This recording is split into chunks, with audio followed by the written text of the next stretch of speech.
Assalomu alaykum hurmatli kuzatuvchilar. Bugun 13-may 2025-yil Olmazordamiz, Toshkent viloyati.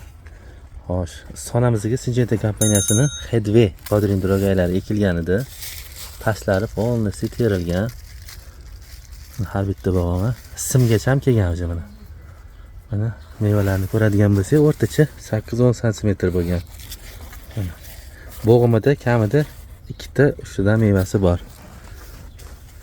Shuni aytib o'taman, o'zi terim kecha bo'lgan, kechki payt o'sha hisobidan yetilgan bodringlar kamroq.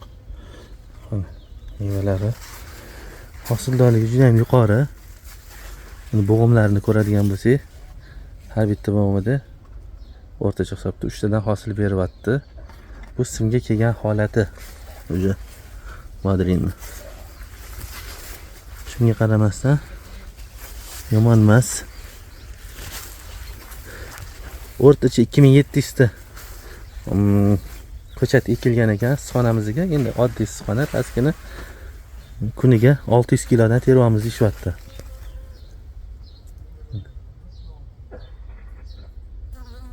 Hosildorliklarni ko'radigan bo'lsak, yomon emas.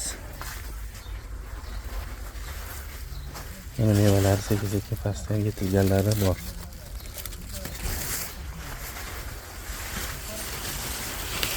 Bo'g'imlarini hammasi bodringlar bor. Bular hammasini agar oziqani yetkazib bera olsa, hammasi ushiydi. Sizlarga ham shu gibridlarni ekishlarni tavsiya berib qolamiz.